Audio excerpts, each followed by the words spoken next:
అందరికీ నమస్కారం అండి. చాలా సంతోషమైన రోజు ఇవాళ నాకు. ఈ సంవత్సరమే చాలా సంతోషం అనుకుంటే ఇవాళ రోజుని జీవితంలో మర్చిపోలేని రోజు ఇది నాకు. ఇంతవరకు ఇలా పబ్లిక్గా స్టేజ్ మీదకి వచ్చి ఫంక్షన్ చేసుకుందా లేదు నేను. ఎందుకంటే మొదటి నుంచి కూడా నాకు ఒక ఫ్యామిలీ ఫంక్షన్లా ఇంట్లో వరకు కూర్చోండి ఫ్యామిలీ మెంబర్స్ చేసుకోవటమే తప్ప ఇలా చేసుకోవటం అవ్వట్లేదు.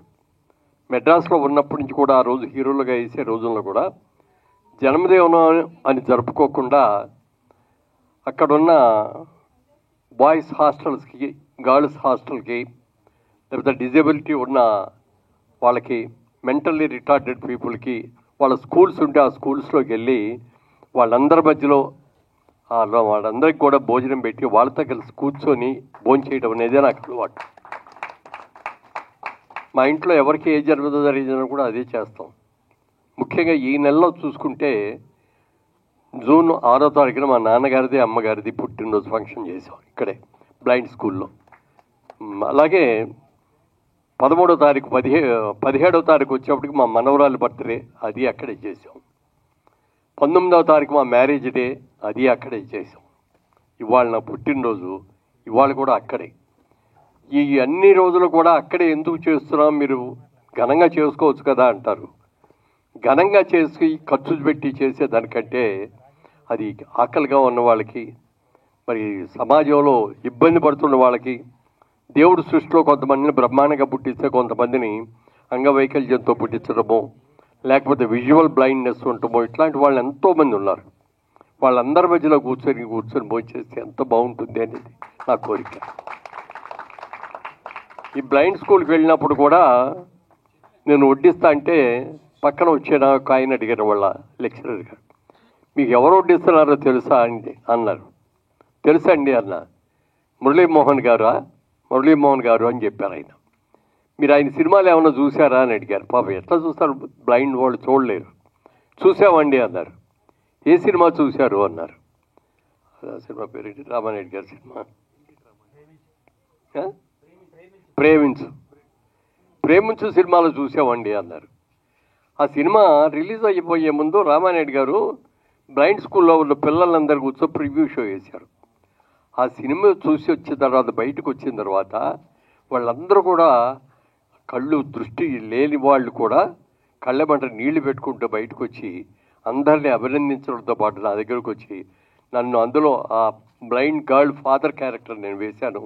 అమ్మాయిని కష్టపడి చదివించుకొని అమ్మాయిని పైకి తీసుకొచ్చి యూనివర్సిటీ ఫస్ట్ చేసి అలాంటి క్యారెక్టర్స్ నన్ను వాళ్ళందరూ కూడా నాన్నగారు అని పిలిస్తే ఎంతో సంతోషం వేసింది. ఆ సినిమాకి నాకు ఆంధ్రప్రదేశ్ నంది అవార్డ్స్లో బెస్ట్ క్యారెక్టర్ యాక్టర్ అవార్డు వచ్చింది. ఆ సినిమాకి మంచి ఉత్తమ చిత్రంగా అవార్డు రావడం కూడా జరిగింది. అందుకని సాధ్యమైనంత వరకు అలాగే చేసుకోవటమే అలవాటు. ఇవాళ కూడా అలాగే చేసుకున్నాను. కానీ చిన్నప్పటి నుంచి మా అమ్మగారు చెప్తూ ఉండేవారు, మా వాడికి దిష్టి తగులుతుందండి బాగా ఎక్కువగా. పండగ వచ్చిందనో లేకపోతే పుట్టినరోజు వచ్చిందనో కొత్త బట్టలు వేసి ఆవిడే తలదువ్వేవారు. చిన్నప్పుడు తలదువ్వి అట్లా బజార్కి పంపిస్తే ఇల్లు వచ్చేటప్పటికి జ్వరం రావటం, దగ్గు రావటం, నీరసం రావటం వచ్చేది. అందుకే నేను బయటికి పంపడం, కూర్చో ఇంట్లోనే ఉండు అని అప్పుడు ఆవిడ దిష్టి తీసి మళ్ళీ ఏదో భోజనం పెట్టి అట్లా కూర్చోబెడితే తగ్గేది. యాక్చువల్గా మొన్న 3 రోజుల క్రితం మా ఈ 3 సందర్భాలు కలిపి ఒక ఫంక్షన్ చేశారు మా అబ్బాయి అమ్మాయి. అది మేము చేసే ఫంక్షన్ కాదు, మా పిల్లలు చేయాల్సిన ఫంక్షన్. ఎందుకంటే 60 సంవత్సరాల వైవాహిక జీవితం అయింది మాది. నేను మా ఆవిడ పెళ్లి చేసుకొని 60 ఏళ్ళు అయింది. ఇప్పటికి 60 ఏళ్ళైన సందర్భంగా అలాగే మేమిద్దరం కూడా 1000 పౌర్ణములు చూసాం. 1000 పౌర్ణాలు చేస్తున్నటువంటి అమ్మా నాన్నగా, అలాగే ఇవాళ నా పుట్టినరోజు, ఈ 3 సందర్భాలను కలిసి ఆ రోజున ఫంక్షన్ చేశారు 3 రోజుల క్రితం. బాగా జరిగింది. చాలామంది మిత్రులు ఆత్మీయులు వచ్చారు. కానీ అందరినీ పిలవలేకపోయాను. అక్కడ ఉన్న పరిమితి మూలంగా లిమిటెడ్గానే పిలిచాం.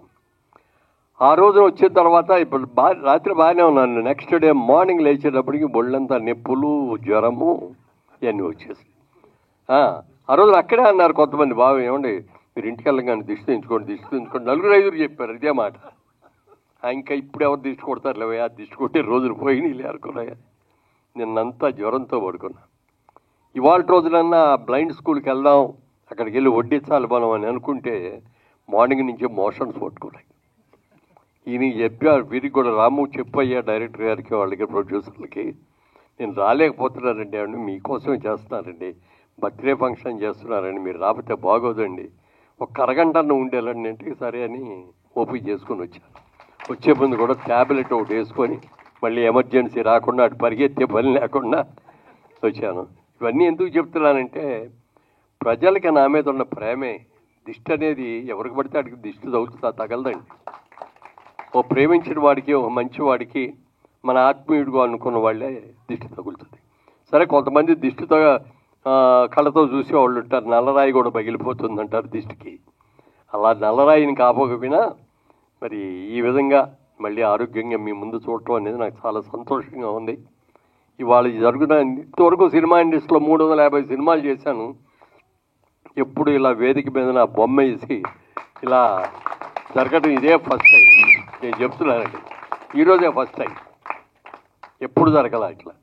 అలాంటి చిన్న నిర్మాతలైనా చాలా ప్రేమతో, అభిమానంతో ఇది చేసినందుకు మనస్ఫూర్తిగా వారిని అందరినీ కూడా అభినందిస్తున్నాను. ఇలాంటి అవకాశం నాకు ఇచ్చినందుకు చాలా చాలా సంతోషం. ఇక మా రేలంగి నరసింహారావు గారు ఇందాక చెప్పారు, ఆయన మా చందమా హీరో ఆయనేనండి, ఆయనతోనే ఆయన చూపించు, ఆయన నాతో హీరోగా చేసిన పుణ్యం ఏమో తెలియదు కానీ 1000 చందమామలు చూసాం నేను, మా ఆవిడ కూడా. అలాగే రామ్ సత్యాన్ గారు, ఆయన నిర్మాతల పట్ల దేవుడు. ఆయన ఎందుకు మాట్లాడుతున్నానంటే ఆయనంతటిగా ఆయన తీసిన సినిమాలే కాకుండా ఎంతోమంది సినిమా తీద్దామని మొదలుపెట్టి మధ్యలో ఆగిపోయిన వాళ్ళందరూ కూడా పిలిచి, మీకు ఎందుకు ఆ సినిమా సగం నేను పూర్తి చేసి నేను రిలీజ్ చేస్తానని చెప్పి ఎంతోమందిని ఆదుకున్న వ్యక్తి. చాలామందికి తెలుసో తెలియదో, ఏంటంటే 100 పైన తీశారు, 115 సినిమాలు తీశారు ఆయన. అంత మంచి నిర్మాత, అంత మంచి వ్యక్తి. చిన్న చిన్న నిర్మాతలు వస్తారు, వాళ్ళకి ఏదైనా ఇబ్బంది పడితే మనం ఆదుకోవాలి అనేటువంటి మంచి మనసున్న వ్యక్తి ఆయన రామ్ సత్యాన్ గారు. అలాగే ఇక డొక్కా సీతమ్మ గారి గురించి, మాది వెస్ట్ గోదావరి, ఈస్ట్ గోదావరి రెండే అనుకోండి. పుట్టింది వెస్ట్ గోదావరిలో అయినా నేను పార్లమెంట్ సబ్జెక్ట్గా చేసింది ఈస్ట్ గోదావరి, రాజమండ్రి నుంచి. ఆవిడ కూడా ఆ జిల్లాకి సంబంధించిన ఆవిడ. ఎంతోమంది ఎన్నో రకాలుగా చెప్పారు డొక్కా సీతమ్మ గారి గురించి. కానీ నేను పుట్టేటప్పటికే ఆవిడ చనిపోయినట్టున్నారు, అప్పటికే పోయారు ఆవిడ. కానీ అందరూ చెప్పటం వింటం, ఆ ఆవిడ బుక్ కూడా ప్రింట్ చేస్తే అది చూడటం జరిగింది. లాస్ట్ టైం రాజమండ్రిలో ఉండగా పుష్కరాలు జరిగినాయండి. ఆ పుష్కరాలు కూడా 12, మామూలుగా పుష్కరం అంటే 12 సంవత్సరాలకు ఒకసారి జరుగుద్ది. అలాంటి 12 సంవత్సరాలకు ఒకసారి జరిగేటటువంటి 12లో 144 సంవత్సరాలకు ఒక్కసారి మాత్రం జరిగే మహాపుష్కరం చేశాం మేము ఉండగా. ఆ టైంలో మన డొక్కా సీతమ్మ గారి నాటకం పోటీలు, ఆ రోజున నంది నాటకోత్సవాలు చేశాం రాజమండ్రిలో ఘనంగా, చాలా ఘనంగా. దాంట్లో ఆ నాటకానికి ఆల్మోస్ట్ ప్రైజులన్నీ దానికే వచ్చేసి, సీతమ్మ గారికి వచ్చింది, మరి అలాగే హస్బెండ్ వేసిన ఆయనకు వచ్చింది, డైరెక్టర్కి వచ్చింది, స్క్రిప్ట్ రైటర్కి వచ్చింది, అన్నీ వచ్చినాయి. తర్వాత చాలామంది ప్రయత్నాలు చేశారు ఇది సినిమా తీయాలి అని. సినిమా తీయాలంటే ఇవాళ సినిమా అనేది కమర్షియల్ సినిమా. ఇందులో ఫైట్లు ఉన్నాయా, ఇందులో కామెడీ ఉందా, ఇందులో ఏమన్నా కళ్ళ నీళ్లు పెట్టేవి ఉంటాయా, ఇట్లా రకరకాలుగా అడుగుతారు.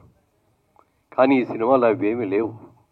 లేకపోయినప్పటికీ ఒక అద్భుతమైన వ్యక్తి, అన్నమో రామచంద్ర అనే మాట వినపడకుండా, ఆకలి అనే మాట వినపడకుండా వచ్చిన ప్రతి వ్యక్తికి కూడా అన్నం పెట్టాలి అన్న గొప్ప ఆశగా ఉన్నటువంటి తల్లి అది. మీకు ఏది ఇచ్చినా సంతృప్తి కలగదు. 100 రూపాయలు కావాలని వచ్చా అనుకోండి, 1000 రూపాయలు తీసుకోవయ్యా అని ఇచ్చినా ఆ క్షణం సంతోషిస్తాడు, వెళ్ళిపోతాడు. ఏం 1000 ఇచ్చాడు, 10,000 ఇవ్వచ్చు కదా, ఏంటో బాగా సంపాదించాడు కదా, 1,00,000 రూపాయలు ఇవ్వచ్చు కదా అనుకుంటారే తప్ప చాలండి చాలా థ్యాంక్స్ అని అనరు. ఒక్క అన్నం పెట్టినప్పుడు మాత్రమే, ఆకలితో వెళ్ళి అన్నం పెట్టినప్పుడు మాత్రమే కడుపు నిండా తిని, బాబు ఇంకొంచెం వడ్డించుకోండి చాలమ్మా, చాలా సంతృప్తిగా తిన్నాను తల్లి, చాలు తల్లి చల్లగా ఉండాలని దీవించేది ఒక్క అన్నదానం చేసినప్పుడు. అలాంటి గొప్ప వ్యక్తి అన్న ఈవిడ డొక్కా సీతమ్మ గారు. ఆయనకి రాజమండ్రిలో ధవళేశ్వరం పెద్ద ప్రాజెక్ట్ ఉంది, మీకు అందరికి కూడా తెలుసు కదా, ఆనకట్ట. అదే కాటన్ దొరగారని ఆయన ఒక అమెరికన్, ఇంగ్లాండ్, యూకేలో ఉండే ఇంజనీర్. ఆయన అప్పుడు బ్రిటిష్ వారి పరిపాలనలో ఉండటం మూలంగా ఆయన ఇక్కడికి వచ్చినప్పుడు అక్కడ గోదావరి నీరంతా కూడా సముద్రంలో కలిసిపోతుంది, ఇక్కడ ఒక ఆనకట్ట కట్టాలి అని అనుకున్నప్పుడు వాళ్ళు ఆయనను ఇంకో ఆయన కలిసి గుర్రాల మీద ఆ ఏరియా కొండలు గుట్టలు అవన్నీ కూడా తిరిగి ఓ టైంలో గోదావరి నదిలో తుఫాను వస్తుంది, వీళ్ళు ఇరుక్కుపోయారు. ఏం చేయాలో తెలియని పరిస్థితి, బతుకుతారో లేదో తెలియదు, ఆకలి విపరీతంగా వేస్తోంది. అమ్మా సీతమ్మ తల్లి ఆకలిగా ఉంది అని చెప్పి వీళ్ళు గట్టిగా అరిచారట. ఆ అరుపులు ఆవిడికి ఎనపడి అప్పటికప్పుడు వంట చేసి భర్తను పిలిచి అర్జెంటుగా వాళ్ళు గోదావరిలో మునిగిపోయేటట్టున్నారు, చచ్చిపోయేటట్టున్నారు, తీసుకెళ్ళి ఇచ్చిరండి అని చెప్పి ఇచ్చి పంపిన గొప్ప తల్లి.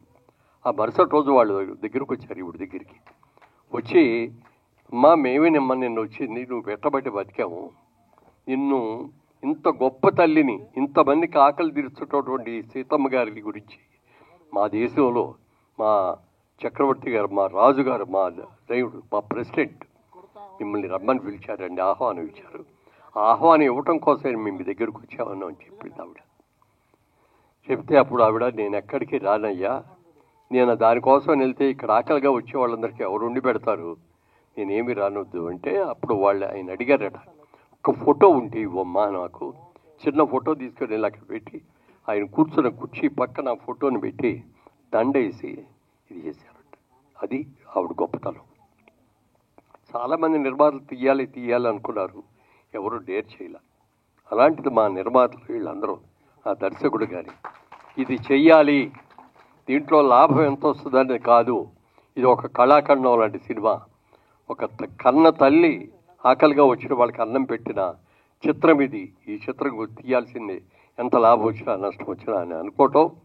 దానికి అనేక మంది మిత్రులందరూ కూడా చిన్న పెద్ద అని లేకుండా అనేక మంది సహకరించి వచ్చారు. ఇంతమంది సహకరించింది ఎప్పుడు కూడా సక్సెస్ అవుతుందండి. ఎందుకని చెప్తున్నానంటే, హైదరాబాద్లో తీసిన మొట్టమొదటి సినిమా గురించి మీకు ఎవరికైనా గుర్తుందో లేదో, మా ఇంటి మహాలక్ష్మి అని పి గంగాధరరావు గారు ప్రొడ్యూసరు, జి రామిరెడ్డి గారు డైరెక్టర్. రామిరెడ్డి గారు, అందులో గుమ్మడి గారు, జమున్ గారు, ఇంకా హర్నాథ్ గారు, డాక్టర్ ప్రభాకర్ రెడ్డి గారు, వీళ్ళందరూ కూడా యాక్ట్ చేశారు. ఆ సినిమా రిలీజ్ చేసినప్పుడు వాళ్ళు ఎవరి దగ్గర కూడా డబ్బులు లేవు. అప్పుడు చివరికి అందరు కలిసి కూర్చొని మనందరం తలా కాస్త వేసుకుందాం, తలా 5,000 వేసుకుందాం, 16-20 మంది ప్రొడ్యూసర్లు, ప్రొడ్యూసర్ అనే పేరు పిలిచి అందరి పేర్లు బాగా చేస్తే బాగోదని అప్పుడు ఆ గంగాధరరావు గారి పేరు ప్రొడ్యూసర్ అనేసి ఈయన డైరెక్ట్ చేశారు. ఫస్ట్ సినిమా సారథి స్టూడియో తీసిన మొట్టమొదటి తెలుగు సినిమా మా ఇంటి మహాలక్ష్మి. పెద్ద హిట్ అయింది, మంచి ప్రైజులు వచ్చినాయి, మంచి అవార్డులు వచ్చినాయి. అలాగే ఈ సినిమా కూడా మంచి అవార్డు ఖచ్చితంగా రావాలి, వస్తుంది అని నాకు నమ్మకం ఉంది. అయితే ఇంకో చిన్న విషయం ఏంటంటే, వాళ్ళు ఈ సినిమా తీస్తున్నారు, ఇంత పబ్లిసిటీ వచ్చేస్తుందని చెప్పి కొంతమంది ఈ సినిమా రైట్స్ మాయి, ఈ సినిమా కథ మాది. ఇది కథ కాదు, ఇది జీవిత చరిత్ర. 100 సంవత్సరాల పైన చరిత్రకి ఎవరికి రైట్స్ అనేది ఉండదు. ఎవరైనా తీసుకోవచ్చు, కాపీ రైట్ ఉండదు దానికి, ఎవరైనా తీసుకోవచ్చు. ఇవాళ నాకు గాంధీ గారి గురించి సినిమా తీయాలని ఉందనుకోండి, తీసుకోవచ్చు. నేను రామసత్యాన్ గారికి తీయాలంటే ఆయన తీయొచ్చు, ఎవరైనా తీయొచ్చు. అందుకని వాళ్ళందరూ మాకు నోటీసులు ఇచ్చారు, ప్రొడ్యూసర్తో పాటు డైరెక్టర్తో పాటు నాకు కూడా నోటీస్ వచ్చింది. ఏమిటి అని చూస్తే, ఇది సినిమా మాది, ఈ మేమే చేసాం, ఈ నాటకం మేమే రాసాం, దీని మీద రైట్స్ మాకే ఉన్నాయని. కోర్టుకు కూడా వెళ్ళాల్సిన అవసరం లేదు. కోర్టులో అసలు దాన్ని అడ్మిట్ చేసుకోరనే సంగతి నాకు తెలుసు. అలా చేసి ఎన్నో ఇబ్బందులు పెడుతున్నారు. ఎన్ని ఇబ్బందులు పెట్టినా, ఎందుకంటే అనాయాసంగా అన్నం తిరిగి తినేసి ఆహా అనుకునేదానికంటే కూడా ఆకలి ఇష్టప్పుడు అన్నం తింటేనే దాని గురించి అరుగుదల కూడా. అలాగే ఎన్ని కష్టాలు వచ్చినా మీరు చేస్తున్నారు, గ్యారంటీగా ఇందులో సక్సెస్ అవుతారు. డబ్బులు ఎంత వస్తాయి అనేది నేను చెప్పలేని, గ్యారంటీగా రివార్డు మాత్రం డెఫినెట్గా వస్తుందండి. ఇది చక్కగా తీస్తే స్టేట్ అవార్డే కాదు, నేషనల్ అవార్డు కూడా రావాలని మనస్ఫూర్తిగా కోరుకుంటూ, ఇంత మంచి విజయం ఇంతమంది చిన్న చిన్న నిర్మాతలందరూ కూడా సహకరించి చేస్తున్నందుకు అందరినీ కూడా మనస్ఫూర్తిగా అభినందిస్తూ సెలవు తీసుకున్నాను. Thank you.